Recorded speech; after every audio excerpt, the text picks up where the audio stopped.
Now, of course, the subway was closed for the investigation after this tragedy, and shuttle buses were being brought in here. Now, people we spoke to as they were waiting for the buses were questioning maybe that we should consider barricades at track level, but that does not come cheap. We had a chance to talk to Brad Ross from the TTC about that idea.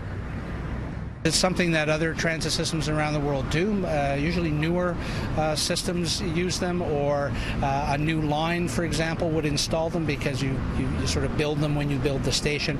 To retrofit a system as old as the TTC's is a significant amount of work and a significant amount of money.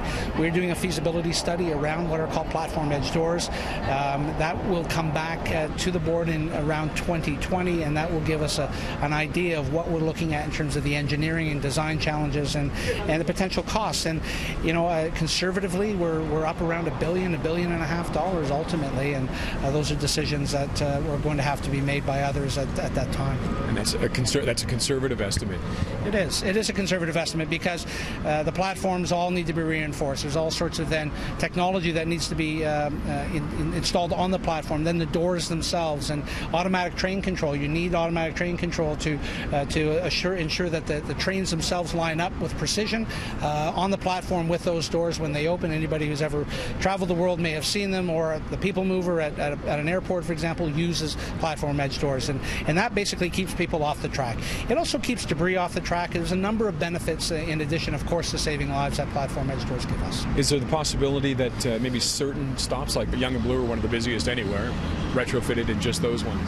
That's a possibility, and that's something the feasibility study will likely explore. Does it make sense to put them where you need them most as a starting point, and then progressively add them to other stations? So that's something that we will have to ultimately look at.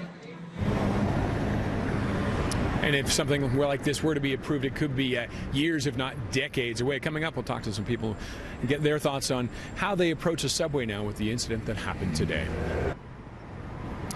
Well, things are moving again here at Yonge and Bloor. The Bloor subway line closed to this section here because of a horrific situation that happened earlier today. Young man reportedly thrown onto the tracks. Now, the police do have a man in custody. Had the subway shut down for most of the day for the investigation. It reopened about an hour ago.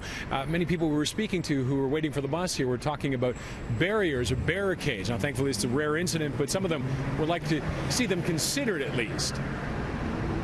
I've traveled the world elsewhere, and they have way more functional systems that have closing doors and stuff that can't happen. So I'm also there's always problems like this, so it's definitely a problem in the city that's got to change. Yeah, I think if they put barriers, I think it'd be a lot safer, and then maybe if they open once the train's there, it'd probably be a lot safer than just standing there, because I believe people can push another person in front of the train.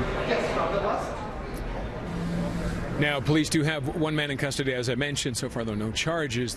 They're just saying the investigation continues at this point.